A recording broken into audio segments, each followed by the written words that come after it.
Madam, महीने के कौन से दिन पे संबंध बनाने से जल्दी बेबी होगा? कितने बार हमें ट्राई करना है जिससे हमारी प्रेगनेंसी जल्दी हो जाए? तो हर कपल, हर पेशेंट जो प्रेगनेंसी के लिए प्लान कर रहे हैं, ओपीडी में ये सवाल जरूर पूछते हैं। आप चाहे कोई भी ट्रीटमेंट ले रहे हो, कितनी भी दवाइयां खा रहे हो, लेकिन अगर आपको फर्टाइल पीरियड के बारे में नहीं पता है तो आपको बेबी नहीं होगा।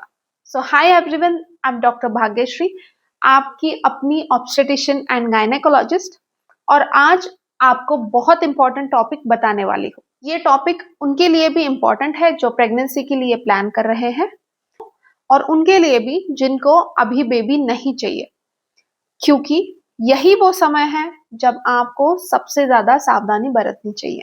तो इस वीडियो में हम बात करेंगे कि फर्टाइल पीरियड क्या होता है, इसको पता करने के क्या क्या तरीके हैं, और अंत में आपको बताऊंगी अगर आपके पीरियड्स इरेगुलर है या तो आपको पीसीओडी है तो आपको फर्टाइल पीरियड कैसे पता करना है। तो एंड तक हमारे साथ जरूर बने रहिए। तो सबसे पहले जानते हैं फर्टाइल पीरियड क्या होता है।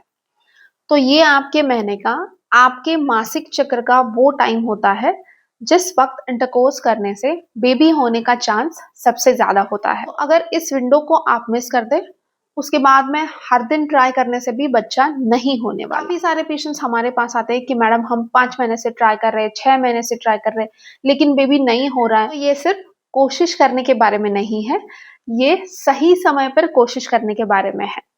तो हर महीने के 5-6 दिन आपका फर्टाइल पीरियड होता है। 4 से 5 दिन आपके ओव्यूलेशन के पहले और 1-2 दिन ओव्यूलेशन के बाद में। ओव्यूलेशन मतलब जब अंडाशय से अंडा फूट के ट्यूब में आता है।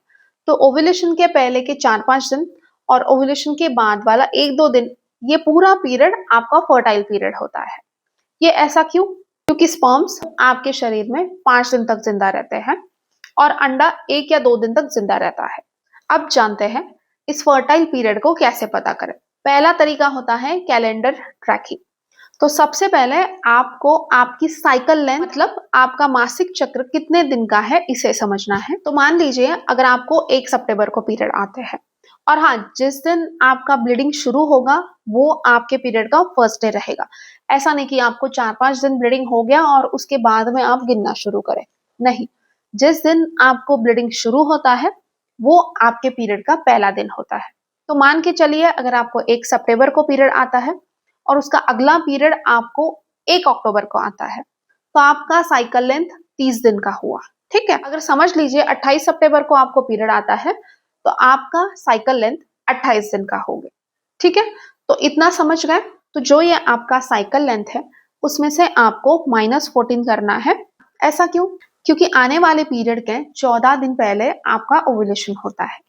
तो जो भी आपका साइकिल लेंथ है उसमें से हम -14 करेंगे तो हमें हमारा ओव्यूलेशन डे मिल जाएगा। समझ लीजिए आपको पीरियड 1 सितंबर को आए थे, इसके बाद आपका साइकिल लेंथ 28 डेज का है, तो अगले पीरियड आपको 28 सितंबर को आएंगे। तो ये 28 सितंबर से हमको -14 करना है, मतलब 14 सितंबर। तो 14 सितंबर आपका ओव्यूलेशन डे है। तो ओव्यूलेशन के पहले के 5 दिन और बाद में के 1-2 दिन हम कैलकुलेट करेंगे। जैसे 14 सितंबर को ओव्यूलेशन हो रहा है तो उसके पहले 10 सितंबर तक, और 14 के बाद में 1-2 दिन मतलब 16 या 17 सितंबर तक। तो 10 से लेके 17 सितंबर का जो ये पीरियड है वो आपका फर्टाइल पीरियड कहलाता है। अगर समझ लेते हैं किसी के साइकिल 30 दिन के हैं, उनको 30 में से -14 करने हैं, तो डे 16 आपका ओव्यूलेशन डे रहेगा। तो उस पेशेंट में फर्टाइल पीरियड क्या रहेगा? 12 तारीख से लेके 18 तारीख तक। तो ये हर पेशेंट का जैसे साइकिल लेंथ होता है उसके हिसाब से आपका ओव्यूलेशन डे और फर्टाइल पीरियड अलग अलग रह सकता है। दूसरा तरीका है ओव्यूलेशन प्रेडिक्टर किट। जब आपका ओव्यूलेशन होने वाला है इसके 24 घंटे पहले आपके शरीर में LH नाम के हार्मोन की मात्रा बढ़ जाती है। तो ये ओव्यूलेशन किट आपके शरीर में होने वाले LH हार्मोन की बदलाव को मॉनिटर करते हैं। ये एक छोटा सा, जैसे आपका यूरिन प्रेगनेंसी का किट रहता है, उसी तरह का एक छोटा किट रहता है। तो जब आपको ये किट पे पता चलता है कि आपके शरीर में LH हार्मोन की मात्रा बढ़ने वाली है, इसका मतलब अगले 24 घंटे में या 36 घंटे में आपका ओव्यूलेशन होगा, अंडा आपके शरीर में आएगा। तो इस वक्त में आपको इंटरकोर्स करना है और उसके 1-2 दिन बाद भी आप कर सकते हैं। तीसरा तरीका है सर्वाइकल म्यूकस और बेसल बॉडी टेम्परेचर। तो ये काफी पहले यूज करते थे, अभी तो ओव्यूलेशन किट भी अवेलेबल है, सोनोग्राफी अवेलेबल है, तो ये तरीका उतना अभी इस्तेमाल नहीं होता है। इसमें आपको क्या करना है, आपको सुबह उठने के तुरंत बाद का बॉडी टेम्परेचर लेना है। तो जब आपका ओव्यूलेशन होने वाला है उसके जस्ट पहले आपका ये बॉडी टेम्परेचर थोड़ा गिर जाता है और उसके बाद में तुरंत बढ़ जाता है। तो इस तरीके से आप अपने ओव्यूलेशन डे का पता लगा सकते हैं। ओव्यूलेशन के वक्त पे आपको होने वाला व्हाइट डिस्चार्ज भी काफी बढ़ जाता है और उस वक्त ये व्हाइट डिस्चार्ज एग व्हाइट की तरह हो सकता है। तो बेसल बॉडी टेम्परेचर और आपके सर्वाइकल म्यूकस से भी आप पता लगा सकते हैं कि आपका फर्टाइल पीरियड कौन सा होने वाला है। अभी आपके पीरियड्स रेगुलर है, आपको ओव्यूलेशन का पता चल गया और उससे फर्टाइल पीरियड भी आपने देख लिया है, तो ये पीरियड में आपको कब रिलेशन बनाना है। ऑल्टरनेट डे अप्रोच हम पेशेंट को बोलते हैं। एक दिन छोड़ के आप इंटरकोर्स कर सकते हैं, हर दिन भी करेंगे तो भी कोई दिक्कत नहीं होती है। जैसे आपका फर्टाइल पीरियड 11 से लेके अगर 18 सितंबर तक है तो डे 11, डे 13, डे 15 और डे 17, तो ऐसे ऑल्टरनेट डे पे भी आप इंटरकोर्स कर सकते हैं। अब बात करते हैं उन पेशेंट्स के बारे में जिनके पीरियड्स रेगुलर नहीं है या जिनको पीसीओडी है। तो ये जो पेशेंट्स रहते हैं इनमें कैलेंडर मेथड इतना वर्क नहीं करता है क्योंकि साइकिल लेंथ ऐसे पेशेंट में पता नहीं होता है।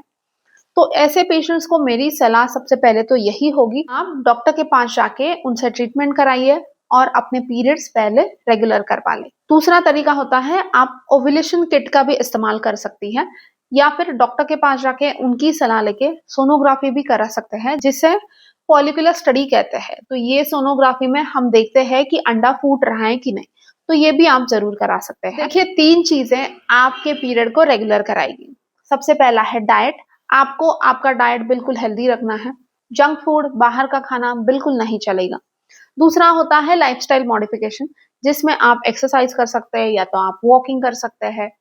और तीसरा रहता है सप्लीमेंट्स। अगर आपको पीसीओडी है तो आपके डॉक्टर आपको मायोइनोसिटॉल, विटामिन डी, विटामिन बी12 ये सप्लीमेंट देंगे, जिससे आपके पीरियड्स रेगुलर होने में मदद होती है। तो ये पूरे प्रोसेस में, ये पूरे टाइम पे अगर कोई आपका सबसे बड़ा दुश्मन है तो वो है स्ट्रेस। तो इसे आप अपने आप से दूर रखिए। मेरे बोलने से तो वो नहीं होने वाला, इसके लिए आपको खुद को कोशिश करनी होगी। आप मेडिटेशन करें, आप योगा करें, अपने स्ट्रेस को कंट्रोल में रखने की कोशिश करें, क्योंकि जब आपका स्ट्रेस कम हो आपका बॉडी, आपके हार्मोन्स बहुत अच्छे से काम करने वाले हैं। इसके अलावा आपको कुछ भी डाउट्स हैं तो आप हमें कमेंट करके जरूर लिख सकते हैं, हम उसे जरूर आंसर करेंगे। लाइक, शेयर और सब्सक्राइब जरूर कर दें, क्योंकि क्या पता आपके एक शेयर करने से किसी को बेबी मिल जाए।